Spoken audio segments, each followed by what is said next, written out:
Good morning. This is the Board of County Commissioners agenda setting. This is a regular meeting. This is Tuesday, October 10th, 2023. It is 9:19 a.m. This session is set to go until 12:15 today. This is a hybrid meeting. We're at 3000 Pacific Avenue, room 110.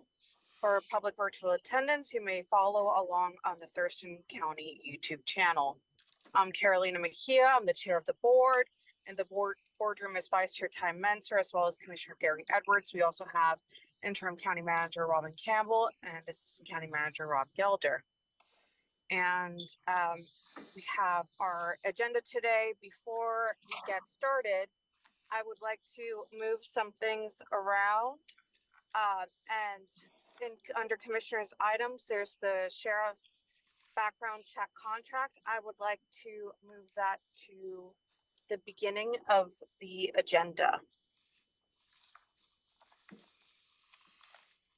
Any other changes to the agenda? No, I'm good. All right. So Okay, we appear to be good to go. perfect. Okay. And so with that, do we have to amend the agenda? It's probably a good idea to do that. I'm looking at the clerk of the board. So go ahead and Jeannie. We need a motion. Move to amend the agenda for this Move meeting. item 9.1 to the top of the agenda. Yes. Okay, I move item 9 sub 1 to the top of today's agenda setting agenda. Second. Okay, it's been moved and seconded. Any discussion? No, ma'am. Okay, I'll call for the vote. Commissioner Edwards? Aye. Commissioner Menser? Aye. Commissioner Mejia? Aye. All right.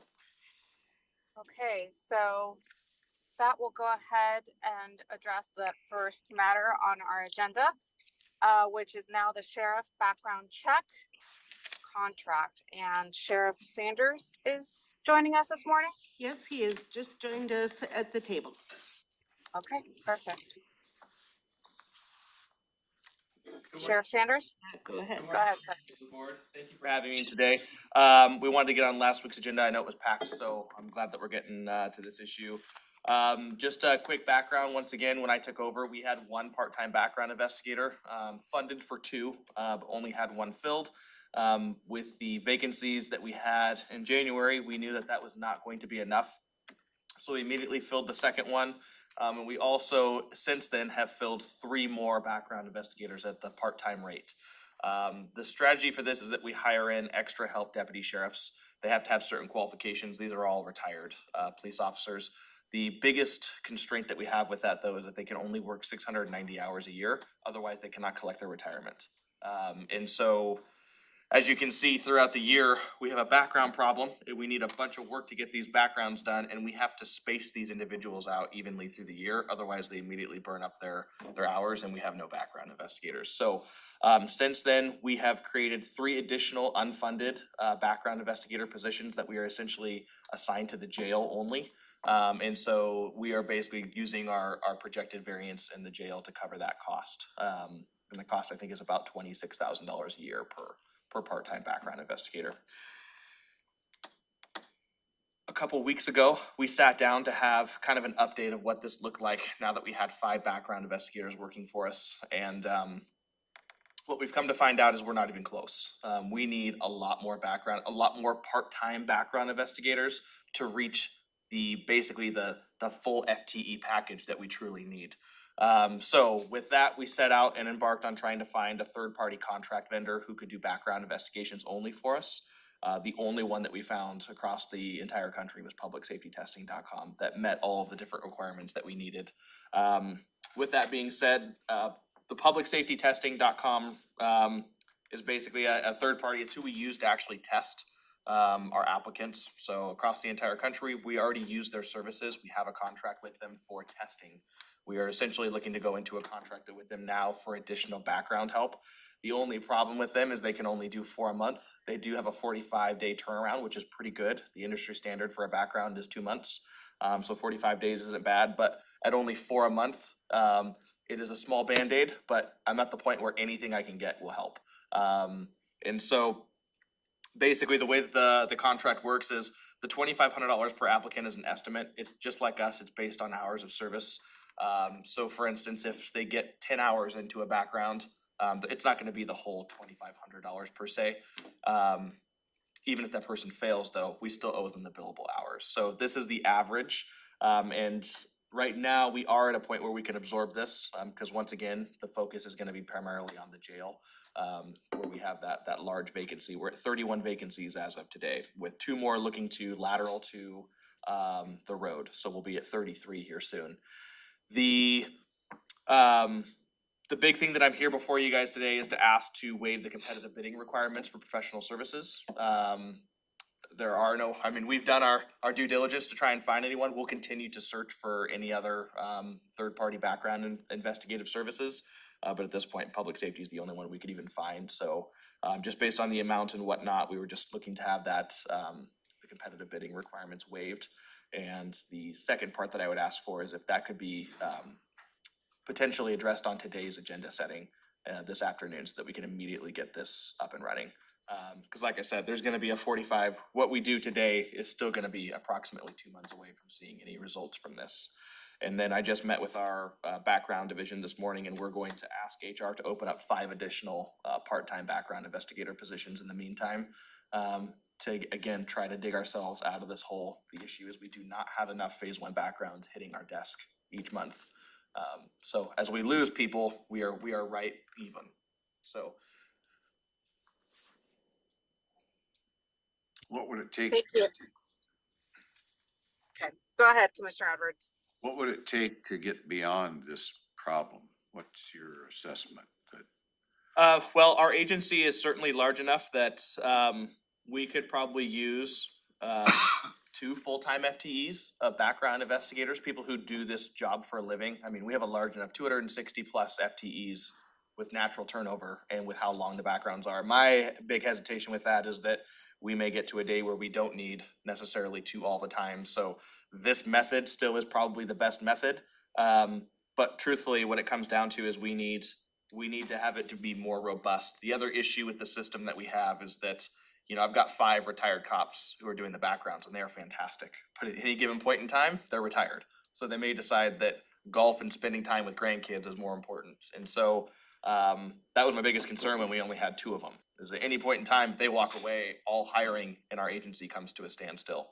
Another thing that we are looking at doing is the potential of opening up overtime to our detectives and our sergeants to do background checks.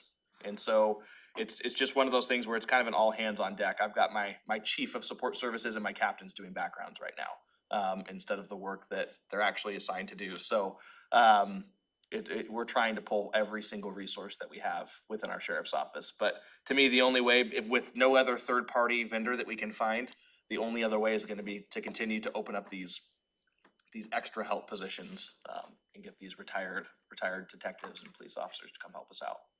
How are your peers in the country doing as far as this whole recruitment process? I mean, are you getting enough applicants? Yes.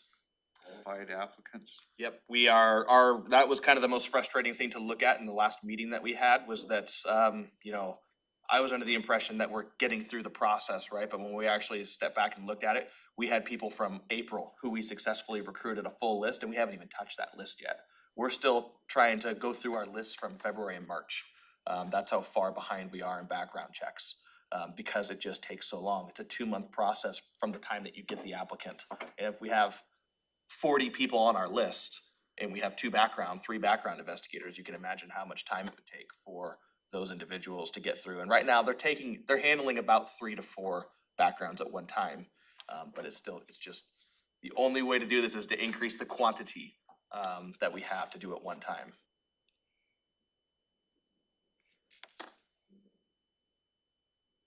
Questions, Commissioner Menser? Yes, so when you said at the beginning that there was 2 positions, only 1 was filled, those were part-time positions? Okay, so when you were saying about having it full-time, that's not something you've ever had? Okay. It is not. And then, I didn't hear you say, but don't we have to have internal auditor okay to waive competitive have. bidding? Okay, We have Brandon's. I figured, but just had to double check. Yep. That's all I had, Madam Chair. Okay, so I have a question in regards to the funding aspect of it, right? You're saying it's gonna cost 2,500 per applicant, give or take, depending on the hours that it takes. I'm wondering, so this is coming from the corrections budget. Is that what you're That's where we have the thinking? most variancy, yeah. Law enforcement's doing okay right now, but when you look at our budget, we have 1 month's worth of overtime costs that we will have in a variancy. So if you figure, for instance, last night, there was a pretty large scale demonstration in downtown Olympia. It takes one large scale event where we have to deploy all of our deputies that would eat up all of the variancy in the law enforcement budget currently.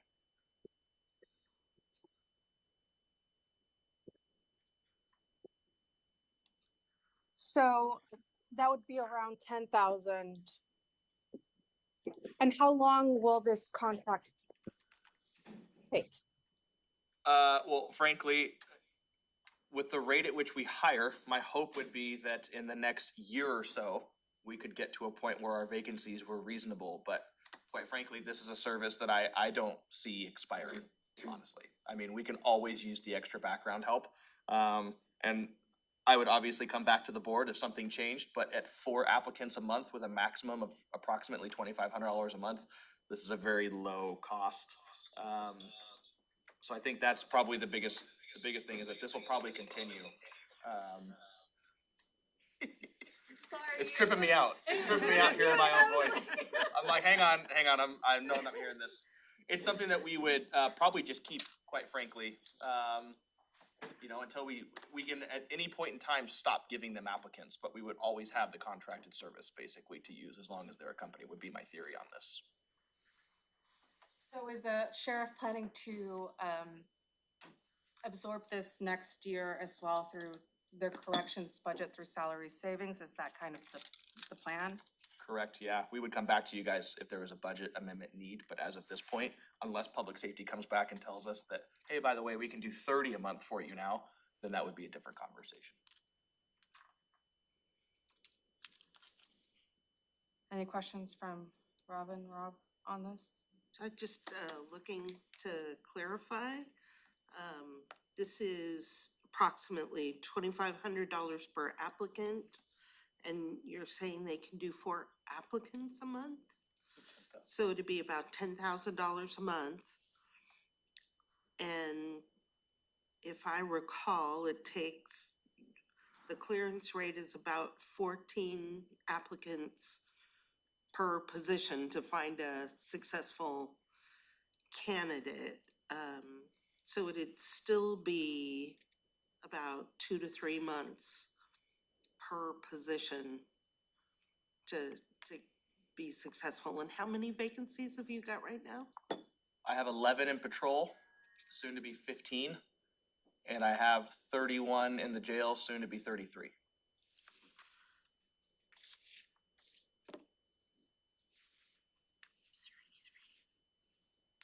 Granted, 2 of the vacancies that we're projecting in the jail are transfers to patrol. But it's a cannibalistic Still, sure, problem, right? I mean, of course. So this has the potential to be an extremely expensive, but you think you'll be able to absorb? well, so our understanding from publicsafetytesting.com is no matter at this point, because they contract with so many agencies, I think what they're doing is they're looking at each agency almost like the academy does. They're saying, we're gonna slot you so many positions based on your size because that's a projected need. So for us, they've slotted us 4 basically backgrounds a month. This could be a large contract over time, I guess, if that's what you're trying to say, but per month, from what I'm reading and understanding from public safety, the most they can give us is basically a $10,000 bill. Because at any point in time, Sure. they may get 1 week into an applicant and decide that he's no good, but then they're gonna start a new one. So the billable hours, if you kind of understand, but they are only gonna do 4 at a time. Okay, so you're gonna absorb the cost of this contract and then you're also working with HR to establish another 5 part-time positions that you'll also be able to absorb. That is the plan. Yep. And so the thing with these part-time positions is, and that's why I'm hesitant, Commissioner Menser, to look at a full-time background investigator FTE. It's kind of not the place I want to waste a brand new FTE. With these, they're retirees, they're extra help. So if we got to a point one day where we had 4 vacancies, we can start trimming that down. We can get to a point where we go from 10 part-time background investigators down to 5 without having to come to you guys to convert an FTE or get rid of a background investigator or something like that. So it makes the system, at least, it's not perfect, but it allows us to scale down our backgrounds or scale them back up.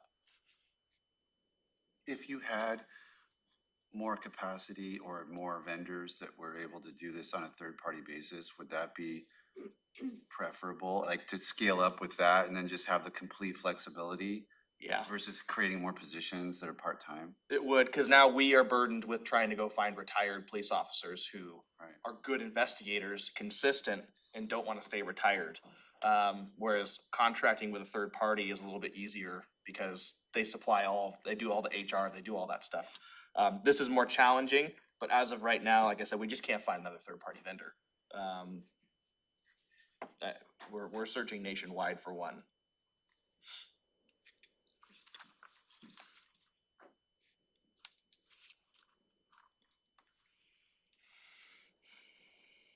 Okay, any additional questions for the sheriff? Oh, ma'am.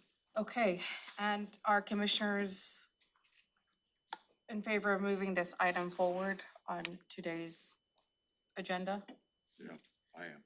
Okay, and is this a consent item or is this an item that needs to go under department items? It's your, up to you. If you'd like to place it on consent, that would be fine. Consent's my option, is my preference.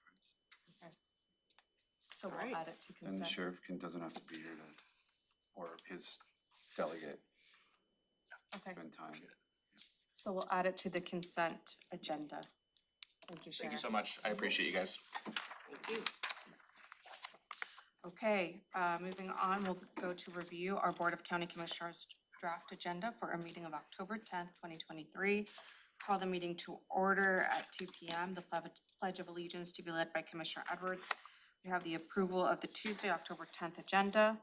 We have one presentation, and that's from Public Health and Social Service, and it's Breast Cancer Awareness Month.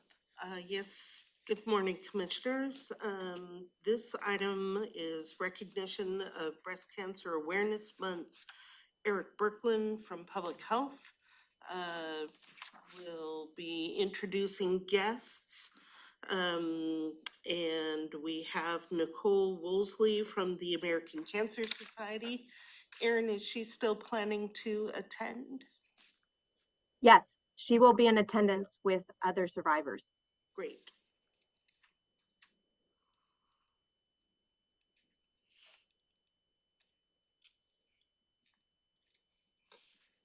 Okay,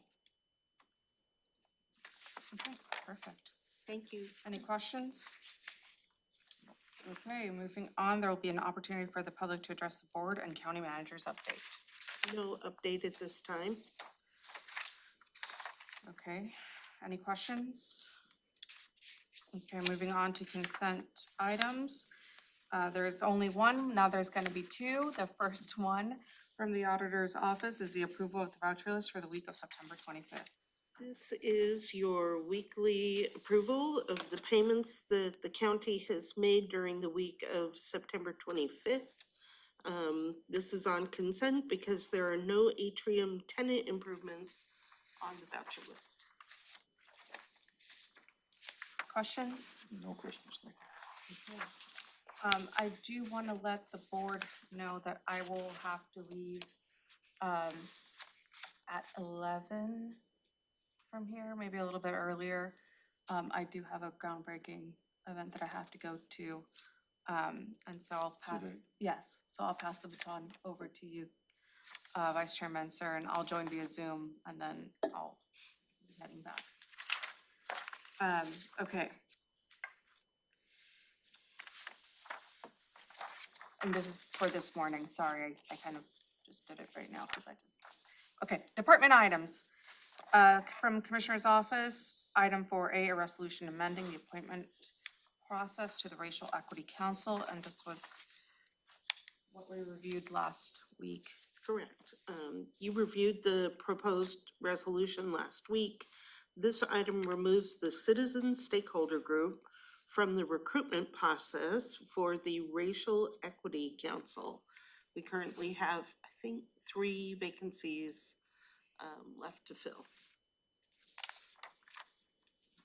Okay, questions? Commissioner Edwards? No. Questions, Commissioner Menzer? Okay, moving on to emergency services. Item 5A, sole source contract to purchase Motorola radios for new Thurston County medic units. These are mobile radios, portable radios, and equipment for 5 new medic units that will come online next year. And Ben will fill in any other information that you may need. Absolutely. As we discussed just last week, this is a sole source procurement. This is part of an augmentation of our fleet, so it's not currently covered by the T-CERN radios. This is the first time we're looking to step outside of that. In alignment with our procurement process, we're looking at this as a sole source because we need to have Motorola specific radios on the T-CERN system at a minimum through the end of 2024, and these units will come online in 2024.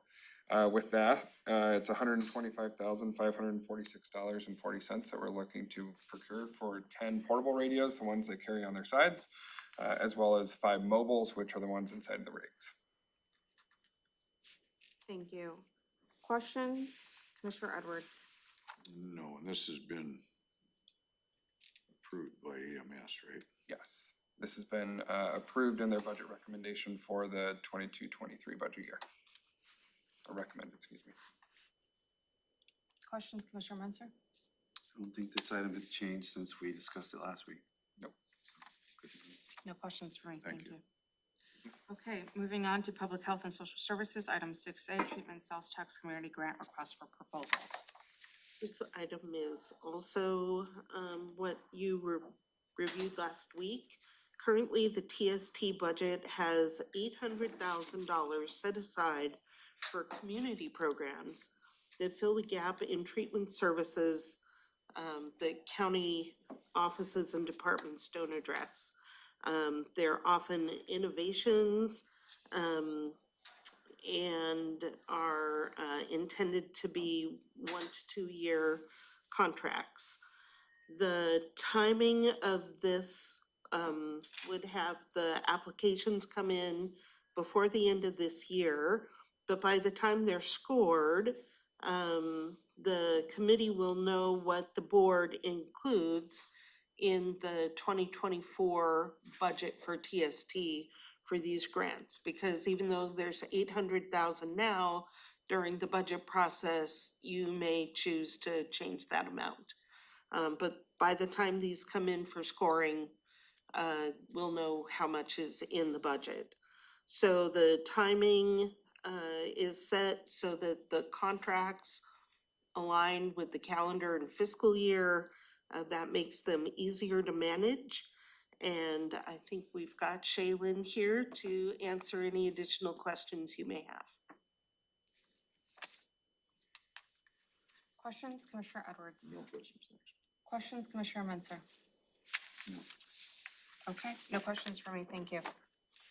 Item 6B is amendment number 16 to Washington State Department of Health 2022 through 2024 consolidated contract. This is an amendment to the consolidated contract that Public Health has with the Washington State Department of Health. As you know, this contract, also known as the CON-CON, covers a broad and multi-number of services that are provided by the Department of Health with payments from the state. Of the $2.9 million in this amendment, about half of it is currently budgeted in the county budget and was anticipated. And of the new amount, the state has placed additional restrictions on how the money can be spent. So David. Is David here on the screen? Yeah, I am. I am en route from Wenatchee from a conference, so I apologize for not seeing my face. It's all right.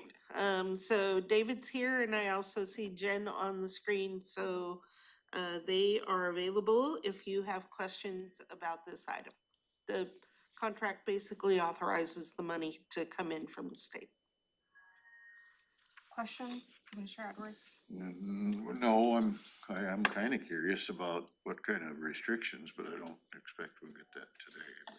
You will be hearing those in depth on now Friday, I think, is the budget review for public health.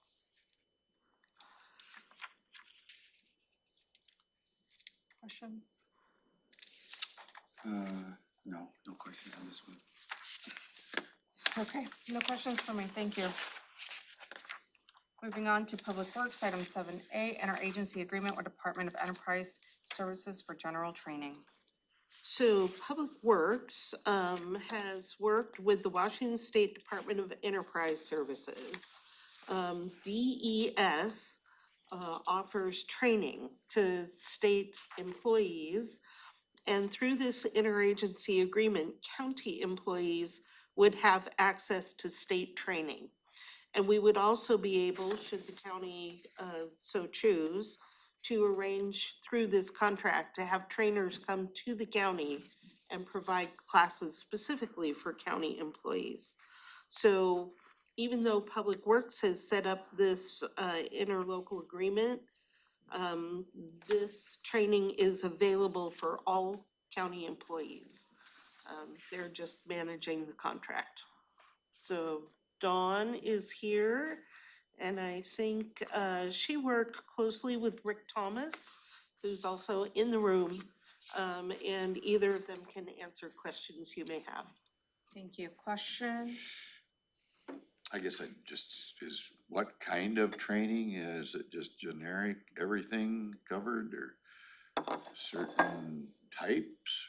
DES offers broad a range of training for employees. Everything from how to use Excel to interpersonal relations to supervised management. We're currently offering a series that county employees are engaged in that's provided on site to get a project management certificate. It's a program that's in coordination with it's with one of the colleges, right? SPSCC. Yeah, SPSCC. So there is a lot of valuable training that's offered by DES, and it's great to be able to access it. There's not a dollar amount attached to this. People who want to attend training would still go through their normal process, get approval from the supervisor. That office or department would pay the fee for the training. So it just expands our ability to provide opportunities to our staff. Thank you. Questions? No? No. Okay. Perfect. No questions for me, thank you.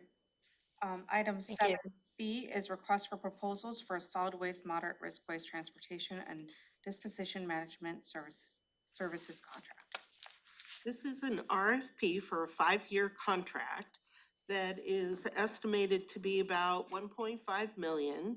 Apparently we produce in Thurston County about 100 tons of moderate risk waste per year. So this would be waste collected at the Hazo House, and Jeff is on the screen. Jeff, would you like to add to what I've provided to the board? I think you gave a pretty good description of what we're looking to do. Yes, we just need to make sure that that we manage these wastes appropriately, and we're looking to put it out for an RFP and hopefully secure some better pricing. I'm willing to answer any other questions you might have. Thank you. Questions, Commissioner Edwards? No questions, thank you. Questions, Commissioner Menzel? Okay, no questions for me. Item 7C is Fry Cove Park Aquatic Lands lease renewal. Great. So the county has held a lease from the Department of Natural Resources for the last 50 years for Fry Cove Park. That lease ended in August, and the department has proposed a new 12-year lease. The lease payments are zero, so there's no lease payments. However, Thurston County maintains the parks. So this park provides access to county citizens and others to the tidelands of Eld Inlet. And Ed, would you like to add anything to this? Yeah, thank you for starting that off for us. I'll just go official here. The existing Fry Cove Aquatic Lands lease between Thurston County and the Washington State Department of Natural Resources expired on August 15, 2023, after a 50-year term. Renewal of this lease provides park users with legal access from the Fry Cove Park property to the adjacent tidelands of the western shores of Eld Inlet. Park users have historically utilized these tidelands for recreational activities, including, but not limited to, seasonal shellfish harvesting, plant and wildlife identification, swimming, and nature walks. Per the terms of the lease, Thurston County agrees to provide maintenance on the property, which historically has been minimal. The term of this lease is for 12 years, beginning on the 15th day of August 2023 and ending on the 14th day of August 2035, and carries a lease rate of $0 for the duration. Our recommendation for action is to move to approve the Fry Cove Park Aquatic Lands lease renewal between Thurston County and the Washington State Department of Natural Resources, and authorize the Director of Public Works to sign the lease. Happy to answer any questions that you might have. Thank you. Questions? I think we covered it last week. I'm good, thank you. Questions? We own the park. This is the tidelands, right? Correct, No. yes, Right. We own the park. yes, And this lease is for the tidelands. just the tidelands only, yes. Good to go. Thank you. Thank you. Thank you. Item 7D, contract award for step tank pumping services. So the county owns about 250 septic systems in Boston Harbor and Olympic View. And we have to have the systems pumped, and we do about 60 a year on a rotating basis. And then we also need occasional pumping in the Grand Mound and Tamashan utilities. So the Public Works went out to bid and received one bid that is up to $350,000 a year for pumping services. They are proposing a 5-year contract, which would be for 1 year plus 4 1-year exemption or extension options. And Joe is here on the screen to fill in anything that I didn't provide. Thank you, Robin. Only thing to add here is that this contract would support servicing all county-owned facilities. So no private assets would be serviced under this contract. With that, I am available to answer any questions. Questions, Commissioner Edwards?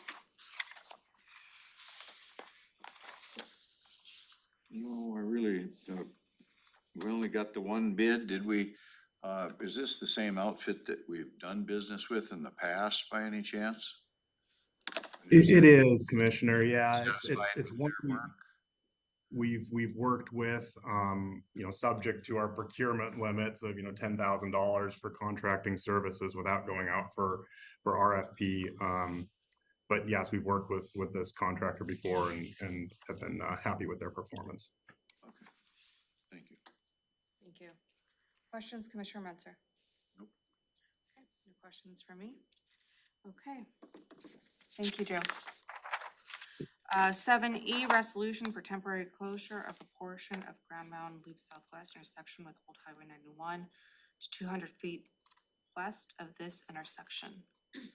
So this is a request to have a temporary closure of a small part of a road that would provide a staging area for a project on Old Highway 99 to repair manholes. There are no private residents affected by the closure. And this little stretch of road has approximately 13 trips per day on average. Having the staging area here on this small section of Grand Mound Loop is much more safe than having it on Old Highway 99, where the construction or repair job will be taking place. It would be closed for 30 days, sometime between October 23rd and March 30th of next year, depending when the main project is scheduled. And we have Joe to tell us more about that project as well. Thank you, Robin. Yeah, only item to add there is we're awaiting the contractor's construction schedule. We're in the process of getting under contract with them now. And once we have that, we would work with Matt to have public notice issued for road closure and getting notice out to those property owners. Thank you. Any questions, Commissioner Edwards? What's the activity that's gonna take place down there? So this project on Old Highway 99 would basically be in the southbound lane, approximately across from Great Wolf Lodge, replacing the existing asphalt pavement there with a section of concrete pavement. And the goal of that project is to just replace a problematic section of pavement where we've had lots of potholing around some utility manholes. And the best way to deal with that would be to remove that bad pavement, the subgrade, and then replace it with a concrete surface. What fund is gonna pay for this? So this would be paid for jointly with road funds and with water and sewer utility rate revenue, since we are doing this project in support of a sewer utility asset located under the roadway. Okay, thank you. Questions, Commissioner Menzer? Okay, Sure, would cover it for me. moving on to item 7F, resolution adopting revision for a revision of Public Works Policy POL-831 for serving survey monuments. Washington Administrative Code, also known as WACS, requires the adoption of policies regarding road administration, construction, and maintenance. So one of the WAC requirements is that survey monuments must be protected and maintained. This policy from Public Works, the WACs also require that the policies be adopted by the legislative body of the county. So this policy from Public Works provides information for staff, training, and procedures on how to maintain survey monuments. Well said.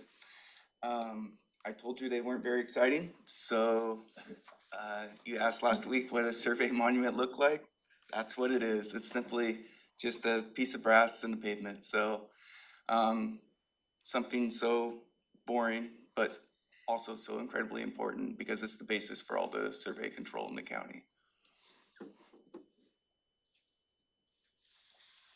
Thank you. Questions? No questions, thank you. Questions? Just wanted a picture. You didn't have to bring the. Real thing. Yeah. No, That's kinda that's, cool. it is pretty cool. Thank you, Matt. It's not, but you can. Thank you. Okay. And item 7G, resolution to apply for a grant from the Recreation and Conservation Office for local parks maintenance. This is a grant application for funding that would be used for park and trail maintenance in two ways. First, it would be used to replace tables and benches in Kinnydale, Fry Cove, and Burfoot Parks.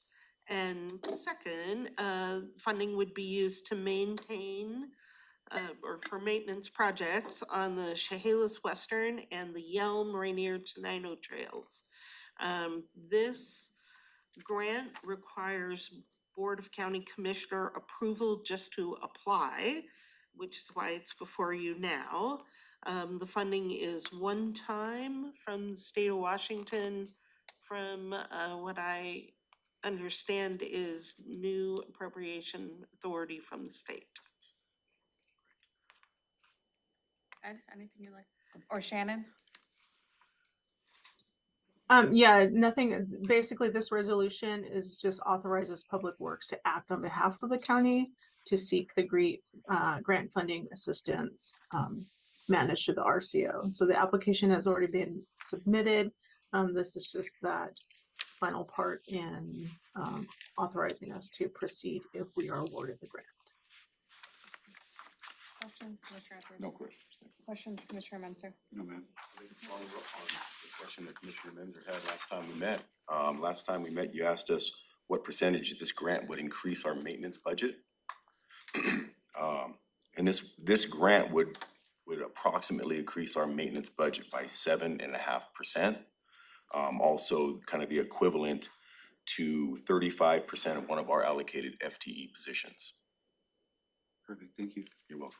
But it can't be used for, doesn't the funding have to be used for specific projects? Yeah, so deferred maintenance. So we've applied for the picnic benches, the So it's- bollards, repairs. And it's so- one time, so it Correct. shouldn't be used for staffing. Correct, yeah, but it's the equivalent. I just wanted to give a Okay. relative comparison. Yep. Well, yeah, I mean, it's great perspective. It's not, Yeah. it's not meaningless, Oh, amount of no, resources. it's significant amount of money for our parks. Thank you. Thank you. Okay, we will have our standing items and then we will go to Board of Health starting at 4:30, and that's next on our agenda, and I'll pass it to the Chair of the Board of Health. Okay, agenda to be called to order at 4:30, approve agenda, have an opportunity for the public to address the board. We have a proclamation scheduled to commemorate National Children's Health Month. And do we have anybody presenting that? Gretchen Toller, excuse me, is on the, to give the background info for that. Okay, Gretchen, why don't you give us a kind of a preview of what we're gonna see today at the meeting? Sure. Good morning, Commissioners. I'm Gretchen Toller, Public Health in the Community Wellness Division. And we will have myself, I will be introducing Dr. Joyce Gilbert from Providence Abuse Intervention Center to speak to us about Children's National Health Month, or National Children's Health Month. Any questions from board members? No, sir. No questions, thank you. Okay, thank you, Gretchen. Look forward to that. Next up will be a presentation from staff, I guess. The topic is Victims of Mass Violence Response Plan Project Presentation. Jen Freiheit, Department Public Health Assistant Director. What can you tell us about this one? Yes, thank you, Commissioners. Dr. Jen Freiheit, Assistant Director, and this will be largely a presentation by the consultant that the Prosecuting Attorney's Office had the grant to hire to talk about the mass violence planning that is occurring for Thurston County. Okay, and do we know how long that presentation will last? 20-minute presentation with time for plenty of questions. Questions from board members? No, sir. Is this something like school bus accidents or? I'm curious what it entails. This is largely around mass violence. So this would be anything from a mass active shooter situation to any other large event that produces mass casualties. Thank you. Okay. Item 4A is a fiscal subcommittee update presentation, and David Bain, Director of Public Health. David, are you taking this one?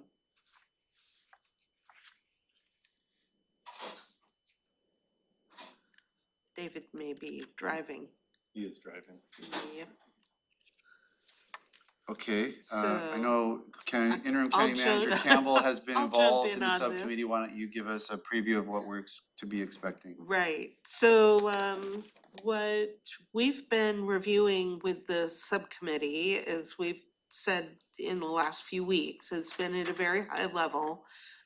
Because of the limited amount of time, we've had an hour, I think every few weeks, and I think we've met like 5 times. So there has not been a lot of time to get the fiscal subcommittee well-versed in the public health budget and with the proposals that public health is bringing forward for the upcoming biennium. So what David and his team have here that you see in the presentation is a broad overview, because the theme of this budget is building the foundation of the department to be able to provide services to the community. And David will be going over these and explaining the different ads requested for each section of the department. Again, it's a very high level, it's not getting down into the weeds. The Board of County Commissioners will have an opportunity to see the budget in depth. But at the Board of Health this evening, there will be a very high level overview, and then the subcommittee members will each share with the full board their thoughts on these requests. And will the Board of Health have to take any action? The Board of Health may choose to make a recommendation to the Board of County Commissioners.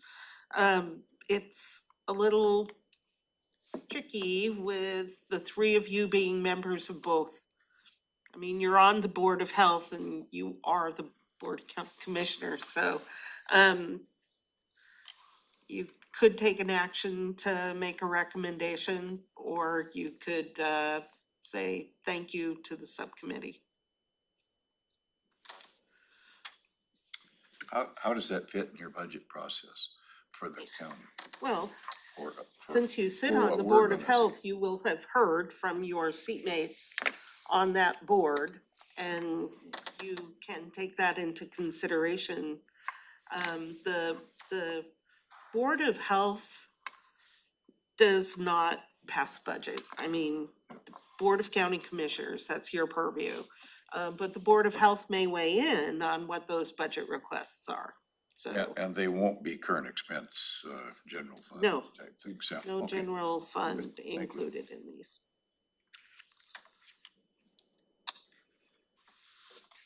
Okay, any other questions? It'll be better next year because we'll have more time. Okay, there will be, probably as part of the director's report, I'm imagining, we'll have Dr. Abdulmalik's report.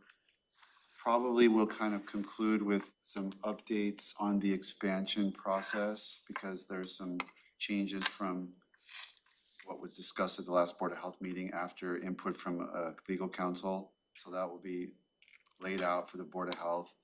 And then I just wanted to make a note, it's, I believe, and I'm looking at Jamie, it's gonna be the last meeting for Vice Chair Williams. So as far as I know, I believe she plans on giving her formal resignation after that. So I'm gonna kind of assume that that's true, and maybe we'll recognize her and thank her for her work this past year. Any questions on the rest of the agenda? Do we have to elect another vice chair this year, or can it just, since there's only technically 1 meeting left since the November 1 is canceled? I would think that you could wait until the new year. I was like, Yeah. does there I'll be need here to in be? December. I was like, does there Don't need need to to worry. be? I was just wondering, more procedural. Yeah, I think we can just let it go, Yeah. and there'll be new nominations in January. Should be fine. Okay, back to you, Madam Chair. Slides are there if you guys want to take an advanced look. Okay. Next is the review of the Board of County Commissioners agenda for our meeting of October 17th. Pledge of Allegiance to be led by Vice Chair Menser. Approval of the Tuesday, October 17th, 2023 agenda. We have two presentations. The first presentation is Flood Awareness Week proclamation. This item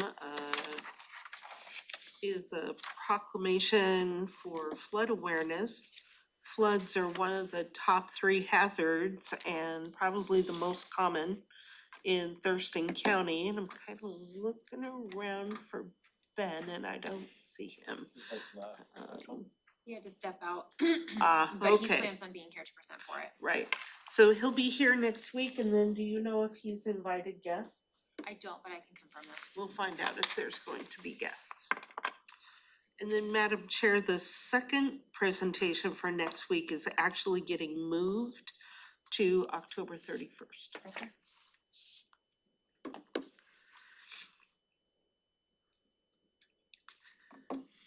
Having that Halloween agenda. It's starting to look scary. No trick or treating for any commissioner, for sure. Okay. Next will be an opportunity for the public to address the board and county manager's update. No update at this time. Questions? Okay, consent items, there's 3A through 3D. Item 3A is approval of the voucher list. This is your approval of payments the county made during the week of October 2nd. It is on consent as there are no tenant improvements for the atrium on this voucher list. Are we, can I just ask, I mean, we're at a full year and there's, the last several have had not any tenant improvements. I mean, can we just, there might be some straggly thing, I guess I'm looking at Commissioner Edwards, can we just kind of be done with that? Is there anything anything major we're anticipating? We're not anticipating anything major. There may be some minor things yet to be billed. But I think we're pretty much through everything. Let's see what happens at the end of the year. Okay, item 3B, Thurston County Agriculture Advisory Committee bylaw amendment. So this aligns the bylaws for the Thurston Agricultural Advisory Committee to the county's advisory board handbook. And Rob, would you like to say more about this? Certainly, thank you. The changes really that are incorporated and that the board has reviewed previously, there are 4 key changes: extending the term length from 2 to 4 years, making sure that the election of officers are no longer by secret ballot, and that the bylaws are approved by the Board of County Commissioners, and establishing a quorum that is adjusted to 50% of the appointed members.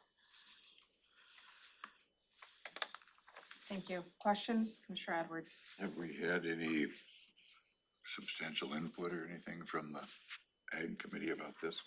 I've not heard. No. Okay. Questions, Commissioner Winston? Okay, item 3C and 3D as well from the Treasurer's Office. The first item is to authorize the sale of tax title property via private negotiations to Linton Wildrick.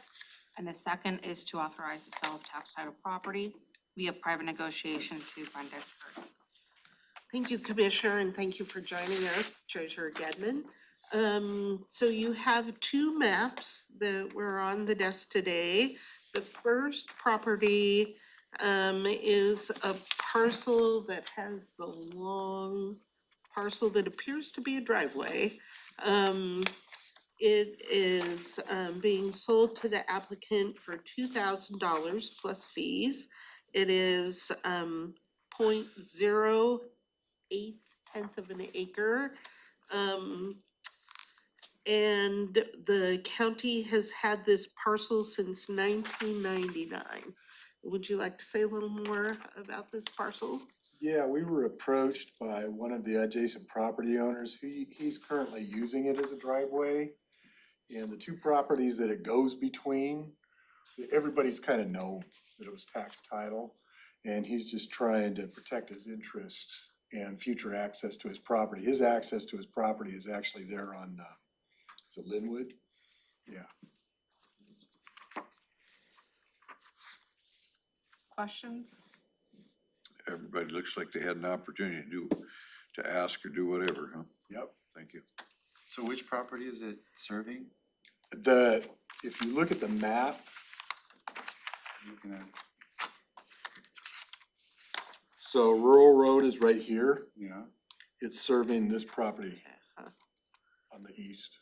Is it the only access that the property has? No, he accesses it off in Linwood there. But he also has been using this, and the neighbors have all kind of known that it's tax title, and everybody just kind of let it sit there, and now he's wanting to protect future access. And the county doesn't have any use for it, right? No. So is there a dollar amount that we get on this? $2,000. And with the value that it currently has, it'll generate about 31 cents for the general fund. But it's not, it won't grow a tree that we'll have to take down. Right, and it's gonna continue to feed the other tax districts as well, so. Thank you. Okay, next property. The next property is 1/10 of an acre, where it is, being purchased by the only adjacent lot. You'll see it's a small rectangle in this larger square. The purchase price is $3,500, and the county has had this property since 1955. So, questions about this one? I'm curious on, the assessed value is quite a bit more than that, right? Than the 3,000. Yeah, but the issue, and we've brought this up before, the assessor's office doesn't look at these. So because they don't generate any tax revenue, and the legislature has said any tax exempt property, the assessor doesn't need to place that value on. So we don't know really what the market value of this property is because the assessor hasn't actually evaluated it. To me, it won't grow a tree though, that's what I'm. Well, what's kind of cool about this, I mean, you can see in the aerial photographs where the property owner has fenced this property off. And now she just finally wants to bring it into her pasture, so. Yeah, I mean, just one less headache for Public Works to deal with. And it gets back on the tax roll. There you go. Thank you. Questions? How much is this one? Missed it. 500. 3,500, yeah. Thank you. All right, thank you all for your time this morning. Okay. Department items, central services, item 4A is the resolution and call for sealed bids for voter registration center, project number 25631. This item is the RFP for construction and remodel work at Mottman on the voter registration center that the board has discussed with the auditor. The funding for this is from ARPA lost revenue, ARPA interest, the Mottman rent that has been received by the renters who were there when we bought the property, and then building reserves. The construction is estimated at this time to be approximately $2 million. And Rick is here. Tony's in the audience, but Rick is here to answer any questions you may have about this project. Thank you. Questions, Commissioner Edwards? And this money is coming from where? It's coming from ARPA lost revenue, ARPA interest, Mottman rent, and building reserves, no general fund. And what's the total gonna end up being? The total Well, I project, guess we don't know yet because we haven't got the bid, is that it? we don't have the bid yet. Okay, well, I This won't ask that construction is estimated at 2 million, but the total project cost is Over 2.6 million. 2.6. Thank you. Questions, Commissioner Benson? No. No questions for me, thank you. Thank you, Vic. Okay, item 4B is asset management software.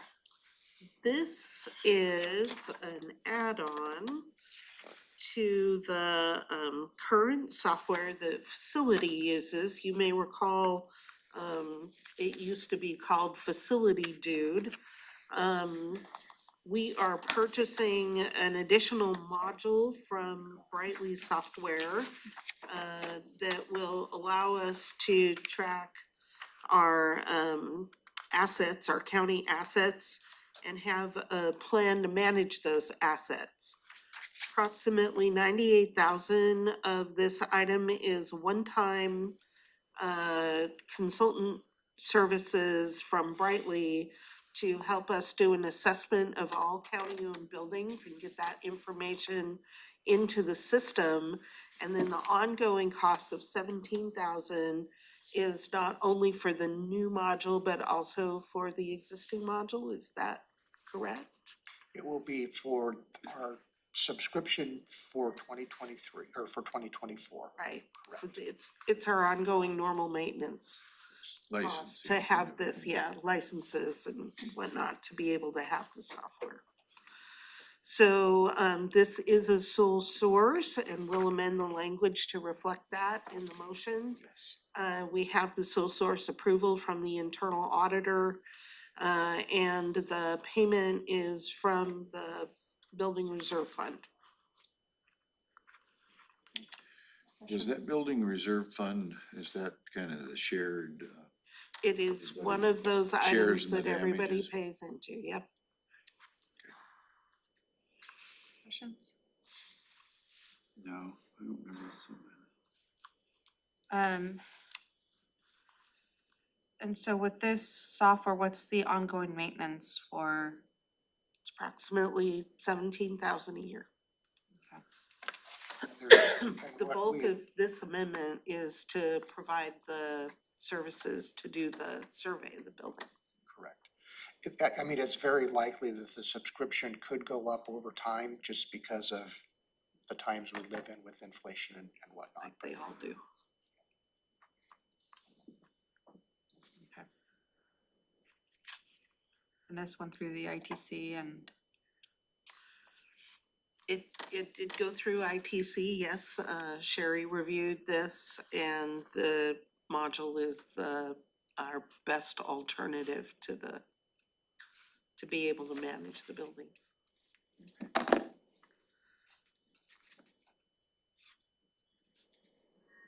Okey-doke, thank you. Thank you. Thank you.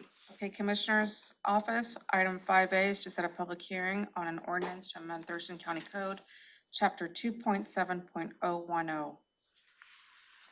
This item is to set a public hearing on the ordinance that will expand the Board of Health to add 2 community members and the 2 new county commissioners.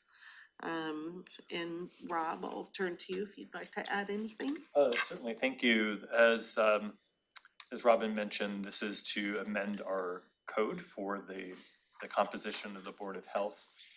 Basically offering the flexibility of recognizing the 2 new commissioners, but offering the flexibility within the required categories of membership of the non-elected officials to have that flexibility of 1 or more. With an odd number, we are going to have more than 1. With 5 community members, we will have more than representation of more than 1 in any particular category. So we wanted to make sure that that offered the flexibility. And just remind the board, we will be adding this to our legislative agenda for next year. We were kind of caught with the expansion of the Board of County Commissioners, and per state RCW requires us to make this amendment currently to go into the 2024 with an expanded board, but we will look for some flexibility to legislation in the next session. Questions, Commissioner Edwards? No questions, thanks. Questions, Commissioner Mensah? Okay, item 5B is a change order request, and this is our standing item. That is going to be pushed out once again, but I want to commend the county negotiation team who is working on this contract. We're getting very much closer to a solution and a change order that brings the costs down substantially. The initial proposal that we received from Sierra Cedar was for $2 million. At last report, we're getting close to not a no-cost change order, but very, very much closer to zero than 2 million. So there are meetings set for next week that Sherry believes will get us very close to a resolution. Questions, Commissioner Edwards? No, I want to hurry up and get done. Me too. At zero. Yeah, So we're that's shooting what for I'm zero. hoping We're for. not gonna get to zero, So I but don't- it's I'm not gonna afraid be to any ask $2 anything. million. Questions, Commissioner Mensah? Okay. Yeah, and again, the negotiation team is working very hard on this and I appreciate their efforts. Community Planning and Economic Development, item 6A is to amend Thurston County Code, Chapter 2.04, Planning Commission. This is the item that you reviewed last week. It expands the planning commission to 10 members, 2 that each commissioner will appoint, 1 from within your district and 1 at large. It changes the term from, I think it's currently 6 years to 4 years. And it ends the current appointments on December 31st of this year so that we can start them staggered as we go into 2024. Rob or Jeremy? Yeah, Jeremy is on jury duty, so I'm assuming that Ashley is here to pitch it as well. But yeah, that per the iterative process the board had in terms of reviewing this potential change, I think we've settled on a path forward. When can the board make the appointments for next year? You could move those through as soon as you'd like. So if I have my appointments ready, I can just propose them and have them approved? Correct, with a Yeah. term that would begin in January. So ideally, that's how it would be. We really tried to front load this so that it was as smooth of a transition as possible. So if you will recall, the ordinance will actually extend Commissioner Wheatley's term through the end of the year so that there's no break. But then the board can make decisions about their respective appointments. Hopefully take care of that this fall and have them effective January 1st so that we can go into 2024 fairly smoothly. Sure. If you're reappointing current commissioners, that would be easy. Mm-hmm. Okay. And then we will map them accordingly as to, the various position A, position B, relative to each district. Are you gonna kind of lay that out for us? Is that what you're? There is one of the attachments to the ordinance is sort of that transition plan and the staggering of terms and positions. So I believe I'm ready to do that too. Great. Cool. Okay. Item 6B is to set a public hearing for Lacey Joint Plan update. This is in anticipation of board direction. You will have a briefing on the Lacey joint plan update on October 16th. And should you approve it moving forward, this allows for the 20-day notice of a public hearing that would be held on November 7th. The Lacey and the Thurston County planning commissions held joint work sessions on August 23rd, and they held a public hearing on September 27th. Lacey is expected to make a recommendation to the board on October 16th. And Leah, would you like to add anything to this? Well, I could provide a little background on the Lacey Joint Plan if you're prepared for that. I just want to reiterate what Ms. Campbell said, and that is that we have a briefing on the 16th, and on the 17th, we're going to request a public hearing. The way we've set it up in the AIS system is that it is a placeholder for the public hearing on November 7th. And if you are prepared to move forward with the public hearing, we'd like to set that at the meeting on October 17th. You could choose to delay the public hearing or go ahead and set it for November 7th. I would add at this time that there are very few meetings left for the remainder of this year. So if you don't hold it on the 7th, we're not going to be meeting on the 14th. We'll be at the WASAC conference. So that would push it to the 21st. And we already have 4 public hearings on the 21st. So not to put any pressure on you to say yes to this, but just making note of the time. But if you don't. And the plan is to incorporate it with the comprehensive plan update at the end of the year. So if it stays on track, this project could be finished this year, not to put any pressure on you. And this would be one of those items that is part of that once a year motion. That's correct. Yeah. That's correct. Is there any time frame issue besides what you've just laid out that we wouldn't want to move this to today's agenda somehow?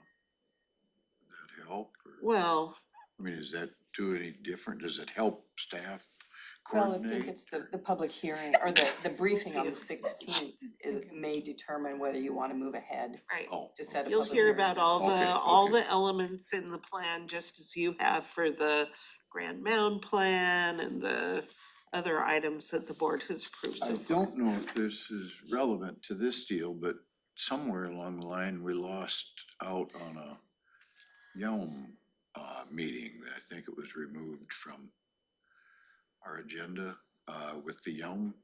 The Yum sub-area plan, was Yeah, that the one they something. tried to? Ashley, That public hearing is now scheduled for the end of October, so that one is still on track. Yes, that was the one where we had a glitch with the legal notice, so we had to Oh, yeah, move it okay, out, that's but what it it was. it Okay. also it's already scheduled for the Okay, 31st. I kind of skipped. Yeah, thank you, Ashley. I'd skipped in my head that. You had a combined briefing for that one too, and then when we had to reschedule it, I removed it from that one because the public hearing would have occurred after that briefing to follow up on the public hearing. Thank you. Okay. Any additional questions on this item? We'll be getting more information at our briefing, so. Yes, you will. All right, Okay, thank you. thank you, Leah. Okay, Public Health and Social Services, item 7A, Department of Ecology, Local Solid Waste Financial Agreement. This item accepts a $75,000 grant award from the Department of Ecology, which will be used along with 25% match from tipping fees to update the hazardous waste management plan. This grant contract took effect July 1st and is a 2-year contract. And Stuart. Hi, Stuart, yeah, Stuart is here. nice to see you. I'm looking for Kim and I see you Yeah, instead. she's got another meeting that she has Yep. to go to. So. Thank you and welcome and. Sure. Let me just add, so our current hazardous waste management plan was finalized in July of 2014, so we're 9 years out, so it's time to update it. So the purpose of that is to update and accurately capture all current acceptable county hazardous waste handling practices. And the grant will provide the funding needed for consulting services, stakeholder and public outreach, and collaboration with the Solid Waste Advisory Committee. And it's a total amount of $100,000, tipping fees $25,000, and ecology $75,000. So we're excited about this project. Okay. Thank you. Questions? No questions, thank you. Commissioner Benson? No questions for me. Thank you, sir. Okay, item 7B is to set a public hearing to amend the home ARP allocation plan. Yes, this is, funding from the, I think it's from the state. No, this is federal funding from the Department of Housing and Urban Development. The county received about $3 million from what is called the Home ARP allocation award. And it's formula funding that came to the county. It's part of the ARPA bill, different from the state and local funds that we've been using, very different from the 56 million. But this money is to provide housing services and shelter. There is a plan required. The board held a public hearing on March 21st and passed an initial plan. But the staff are proposing an amendment to that plan to take out the services which have not been needed because other funding has been obtained, and instead to put 95% of the award toward the development of affordable rental housing. The plan requires a 30-day review, so staff are asking to set the public hearing on November 21st, and they would post the plan for review now. And Keely, do you have additional information for the board? I don't. I think that was pretty, high level what's happening, but I'm happy to take any in the weeds questions. Questions, Commissioner Edwards? Is there a dollar amount affiliated with this? Get a $3 million grant, a little over 3 million, Keely?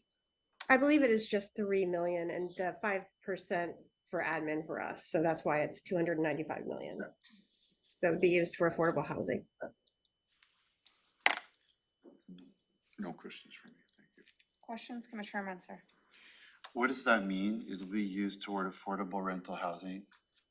That means it could be used for development of new affordable housing. So we initially had it split 50-50 of the funds going towards services because we were anticipating that significant funding gap, which was remedied by Department of Commerce and in the governor's operational budget for the 2023 legislative session.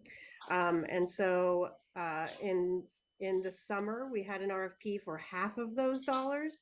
So the 1.49 million, I believe, or so, went to a project, was awarded to a project 228 Franklin down in city of Olympia with Together We Grow. So we're just amending this plan so that we can use the remaining 1.4, not for services, but for another project. So Keely, this is for the 2021 program year. When would the money need to be spent? The money needs to be spent by 2026 or be in contract by 2026, I believe. There's no issue there. Nope, Would should this- be easy to spend. Yeah. Well, okay. How will it be determined what the other half of the money goes to? Is this a regional housing council recommendation back to the Board of County Commissioners, or what's the process for figuring this out quickly? Yes. Because we have timelines. Yeah, so our plan to get it, the timing of this public hearing is in order for us to send the amended plan to HUD for approval so that we can wrap it into our annual consolidated RFP process in February. So we're hoping that once the public hearing goes through and HUD is swift in their reply, so that we can just fold it into that RFP process in the spring. Okay, thank you.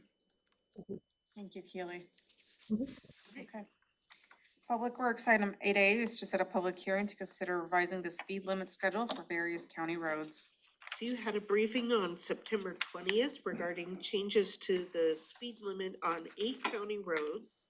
This plan also removes 57 roads or sections of road that are no longer owned by the county from the speed limit schedule.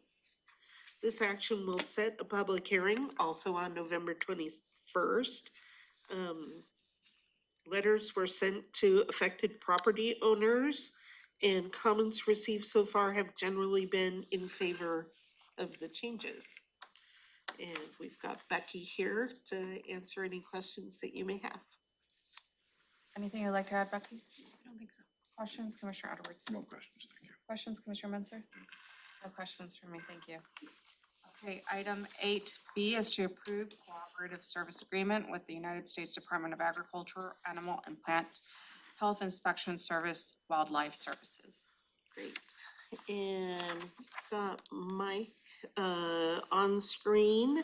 This is an agreement with the USDA for services that protect county assets such as culverts from nuisance wildlife, specifically beavers and nutria, and then potentially other species on an as needed basis. And Mike, could you fill in any additional information? Of course, thank you. Good morning, Commissioners. This is an enhancement to our beaver management program that we anticipate will free up staff hours, approximately 400 to 500 labor hours a year. I anticipate this contract saving. I'm happy to ask any or answer any detailed questions that you have. Thank you. Questions, Commissioner Edwards? No questions, thank you. Questions, Commissioner Menzer? No questions for me, thank you. Thank you. Okay, our next item that it has been moved to our agenda for this afternoon under consent. And then that will conclude our agenda. We'll review our standing items, and that's our agenda for October 17th. Since I kind of have to step out, can we do the legislative breakfast and commissioner legislative priorities? Sure, just very briefly. I need to pull together a list of legislative priorities that will be a draft for you to give feedback on. What I have in my hand, and I did not give you copies of these, are the legislative priorities from 2023 and copies of the minutes from your June 7th briefing with Deborah Mangia. Deborah will be back on October 31st, so what I'll be doing is giving you a draft list of items that we've heard you talk about so far to discuss with Deborah, whittle the list down to your top priorities for this upcoming legislative session. And then we're scheduling the breakfast with our legislative delegation for the morning of December 5th at 7 a.m. We've been working with Deborah to get that date. She says she's heard from most of the House members, and she's reached out to the members of the Senate that can be here on that day. And so we'll be sending out invitations to our legislative delegation and elected and appointed officials in the county. Okay, questions? How about to the two new elected commissioners, because we'll know, I guess, by December. Yeah, by that time we'll know who they are. Of course, we can include them. Should we send you our list now so that you can put it on the early That would list? Or do be you want very us to helpful if you've got a list, that'd be great. Yeah, I have a list too. So I thought we were gonna discuss this, so Oh, if Okay. you're ready to talk about it today, that'd be fine Do you- too. commissioners have items that they want, or do we wait? I mean, I can just email them to Robin, we can discuss them later. It's up to you. I mean, I don't care. I was just I saw it on the agenda today, so I've been frantically typing up things that have, but I probably a few more days, I'll probably think of a few more. This was just what I cobbled up in the last hour. Great. I already have 6 or 7, so. So the items that were discussed in June, just to refresh your memories, was, let's see. It's regarding protection of the legacy forest land, advocating for the Capitol Lake Deschutes estuary, working on a tax for luxury pet services. Then there was an item for emergency response regarding EMS in the hospitals. And we had item related to the Board of Health, which would be to streamline the medical license process for foreign medical doctors, addressing the police academy backlog, and then of course the need for flexibility with the composition of the Board of Health. So those are the items that I had from June. And then if you'd like to revisit any of the priorities from last year, there was of course the property tax levy to support veterans programs, mental health and developmental disability needs, and remove those from the general fund. Hearings regarding the Involuntary Treatment Act, request for funding for our elections building, which we could always ask for again, but doesn't seem very successful. And then we had funding for parks, which we're seeing 100,000 potentially coming through this year. Funding for the Deschutes Watershed Council, implementation of the Climate Commitment Act, and supporting the WASAC legislative agenda, which they don't have one this year. So those were from I last year. thought we had something on there about the sex offender placement housing. We did not have that on last year. Was that on our new list? That was not on our official one, because it was a last minute item, so it was something that we just discussed with our legislators. Yeah, when we went over and we were like, okay, this is kind of what's ongoing right now, but it wasn't part of the list since it was just such a last minute situation. I guess it looks like we've got new things percolating. We better at least be paying attention, I guess. Yeah. Right, so I've added that to a potential. Commissioner Mens, oh, you said you were gonna email? Well, I mean, you got, between the two lists, you pretty much got everything. I mean, there's formulations that have kind of, you know, like how I would want to frame the legacy forest issue has shifted a little. How I would want to, I mean, at this point, the issue about the developmental disabilities, I mean, I would like to continue to support a flexibility, but it might not be exactly that one. Right. That would be top of my list. Everything else I think you covered in one of the two lists that you mentioned, so. Great. Shouldn't sound like they're on the list. I have a couple more. The right-of-way ongoing maintenance and operations funding is one of the items that one of the things we discussed at the Regional Housing Council was having one item that maybe all jurisdictions could support. This has been kind of top of my list just because after 3 years, we will have to be digging into our own resources to kind of pay for that maintenance and operations for the right-of-way housing, and it's gonna be really tough, so. And then I'm looking at Rob because this is something, I have it as city sewer / county, but utility access to public facilities for in the county. I'm not sure how to phrase that. So Right now, under RCW, you were able to extend an urban level of service to schools. That's really the only exemption in RCW. But the idea of potentially being able to extend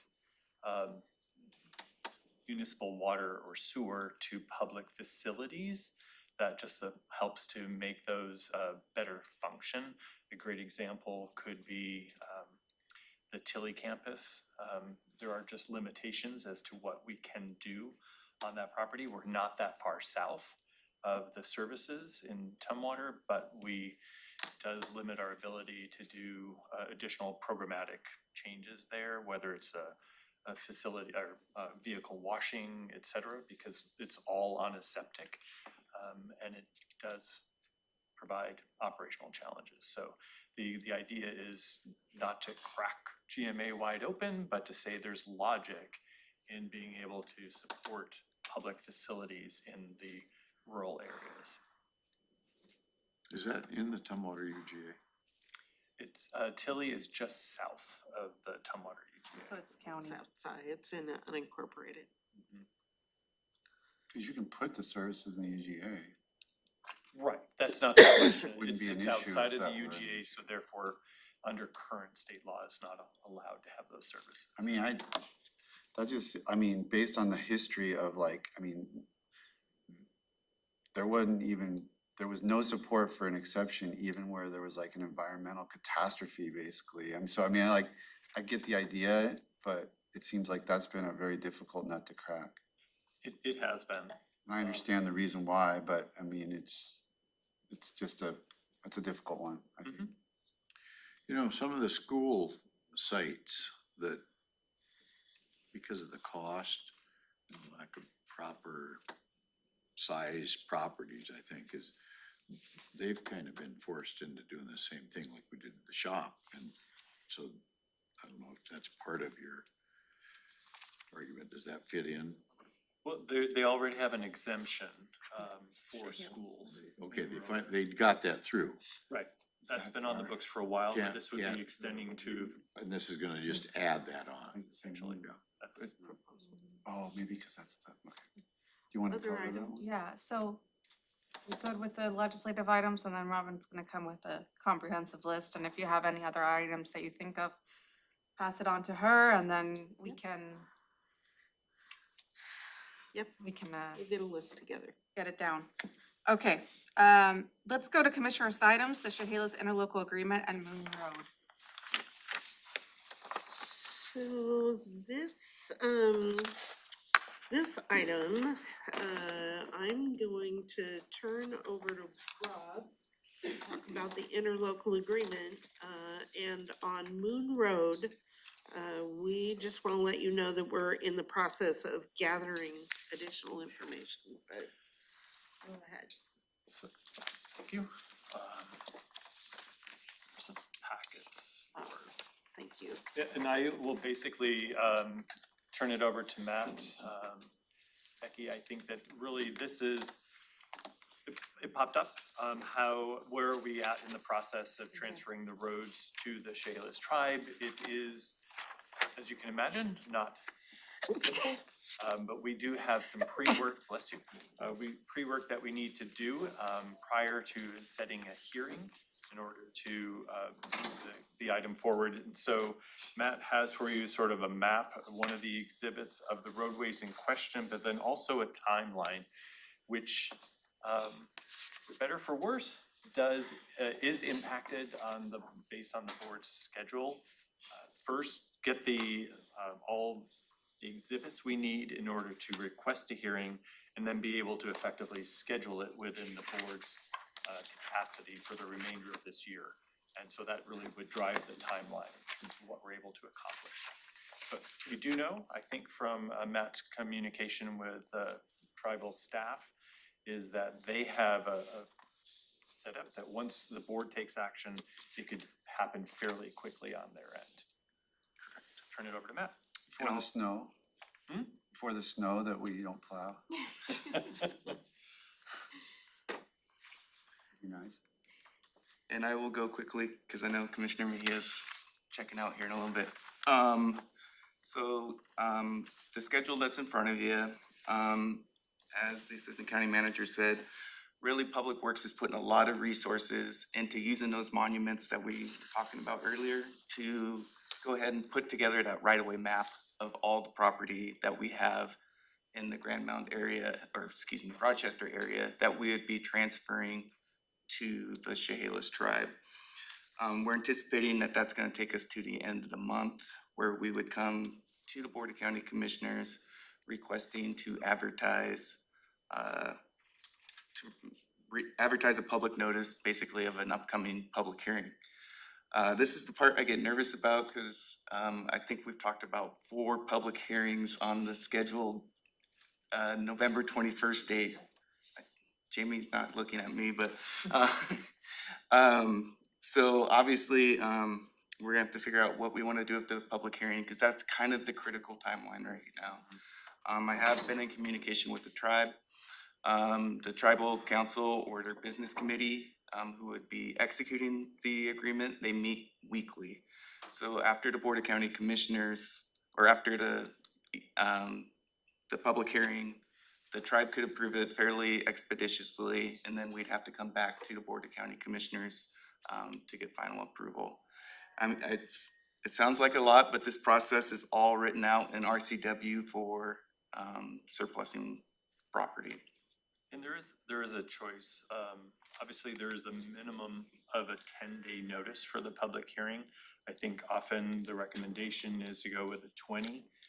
The board could make a decision to, once it's scheduled, to go with a minimum amount of notice to try to help expedite, but that's a board decision. I only see one public hearing on November 21st. Is that because? So we have the one to align the CIP and the budget process on the Yep. 21st scheduled. The 17th agenda has 3 requests on it to schedule those 3 additional public hearings on the 21st. So after you go through and approve those ones, they'll get scheduled. They're all It's time already gonna be sensitive. 4. We have meetings in December, don't we? For things No. that might be less time sensitive than this one, or I don't know which one's more time sensitive than the other. We'll look at those, but pretty much with the cancellation of the 14th, we have, I'm gonna pull up a calendar so I don't get my dates wrong, but like we we have the 21st, and then we have, we'll meet on the 28th. There's no meeting on the 5th December 5th, because of budget hearings. And then the last meeting of the year, because the board generally takes off the last 2 weeks of December, will be on December 12th. So we really don't have a lot of Tuesday board meetings left. That's why we're seeing these start to stack up a bit. We want time to hold the public hearing and then have you take action on the item. If the board wants to come in on the 19th, I can see. Is there on this particular issue, is it a time issue that we have to get it done before the end of the year, or does it matter, or is there? Gotten direction from the board to expedite this agreement with the tribe, so we're trying to do that. Okay. So Matt, you're saying that basically all of the exhibits and the work that's really needed to go forward with the request for a hearing should be wrapped up by the end of this month? Yeah, so that includes all the right-of-way mapping, but then there's extensive legal descriptions. We do legal descriptions all the time, but it's usually on a parcel by parcel basis. We're doing this for long roadway corridors, so that takes a little bit of effort, and then putting the deeds together, the quitclaim deeds. So is it my hearing that we haven't really hit any new obstacles? It's just a matter of process and working it through? Just process. That's good. And then because it said on here, interlocal agreement and Moon Road, that made me think we were gonna be talking about the homeless camp issue on Moon Road, or is that not part of? So. Wasn't sure why it said you may Moon Road on here. recall, so Moon Road had been part of the topic, but you may recall that last year there was a lawsuit filed. So we're trying to get updated information on that, and it should be discussed in an executive session. Who filed the lawsuit? Filed lawsuit. The Chehalis tribe. On, Against us? against the property owner to have it cleaned up. Oh, okay. So we're gonna have an executive session coming? We'll get more information and set up an executive session on that. everything that's highlighted on this map, is that what you're proposing to turn over to the private? That's correct. So it'd be 183rd, Moon Road, Southwest, 188th, Oh, we didn't do these sides. and all of Anderson and 195th? Yeah, and it's important to note that half of So we just come out and do Anderson's actually Grace Harbor County, because that's the county line. And is this whole thing encompassed by the reservation area? There still are some private properties, not many, but there is a few. So did we come up with a solution on that? Yes, and so we've been working with the prosecuting attorney's office as well as the tribe on developing some language in the agreement that states that the roads that we're transferring have to continue to be used as they currently are. So they can't take the public right of way and use it for something besides a road's purpose. So if you're concerned about access issues, any non-tribal property down there will continue to have access.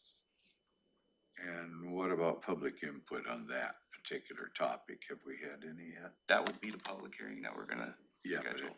have you heard anything yet at all about any of that? I've only talked to a couple Speculating? individuals that do plan on providing public feedback. I don't have anything more than that.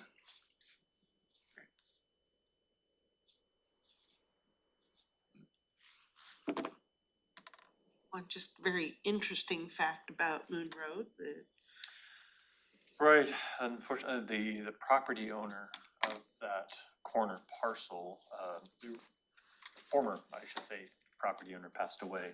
And it's now registered under Veteran Services, Veterans Administration, somewhere in North Carolina. So we've got to That's where track that down. junkyard place is there on the highway? we got work to do on that property. Are there people squatting there right now? We gotta look into it. We think that there continues to be an issue. And Keely and Outreach have been there, but given it's private property, they've only been able to advance so far. Right. That connection. Some more to come on that. Okay, so, Commissioner. Madam Chair is passing it to me. We'll take 15. We only have a few really small items to, unless we want to plow through it. Power through. We have advisory boards, proclamations, PIO check-in, and that's it really, right? That's about it, So- yeah. I'm good. I don't have any burning issues that we gotta pick up. Is there any direction then to staff relative to the timeline that you would like to see this hearing set? Because that's going to really dictate all their exhibits and finalizing that work so that we can bring in AIS to set it. You know, I know we're trying to get this through, but I hope we're not making a mistake because we're rushing the issue. And I'm not saying we are, I don't even have any indication we are, but anytime we push, it seems like we miss things on occasion. And I don't know if it's fair to staff to give them such a tight deadline because legal, for an example, doing all the legal descriptions, that could entail quite a bit of negotiating and whatever. I don't know exactly what it's gonna entail, but so. I'm a little worried about pushing. Right, and so I've been working extensively with our real estate services and our survey department. And they've both committed to prioritizing resources and they both feel that this is an achievable schedule. Okay. It's really the board schedule is more the critical path on this. Okay, let's just stick with what you got. And when we have that, So public hearing on the 21st. It's fine with me. We'll go for it. and I don't even know what the other proposed one, maybe there's ones the board will say that's a lower priority. Right. Maybe we'll not, but Take a look I at haven't seen those yet. It's everything so far seems minimal and will be a typical public hearing where you get very. Yeah, the one that's on the schedule now, I don't expect anyone to show up, so. Yeah. And then there's So the far, so change of good. the Board of Health, would be scheduled for that day, that type of thing. They're pretty straightforward. I It's wouldn't required by law. expect to There get isn't gonna a, be much public outcry about that. yeah, We have no exactly. choice.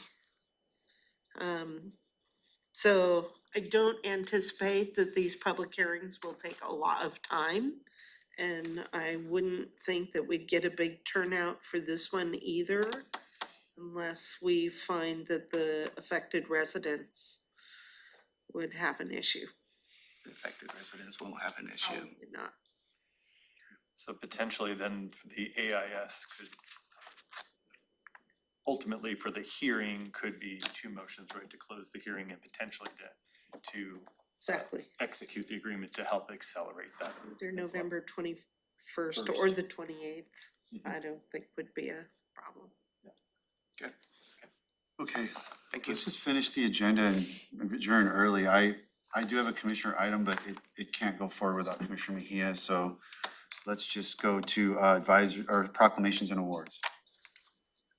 Outside of what we've already discussed for the proclamations and awards and advisory boards and commissions, I don't have any updates. Standing applications for last week's advisory board appointment and reappointment requests have been included, but I haven't received any new ones. Anything you want to add in there, Commissioner? Okay, we'll go to public information. Good morning, Commissioners. Megan Porter, Public Information Supervisor. Just two brief updates for you.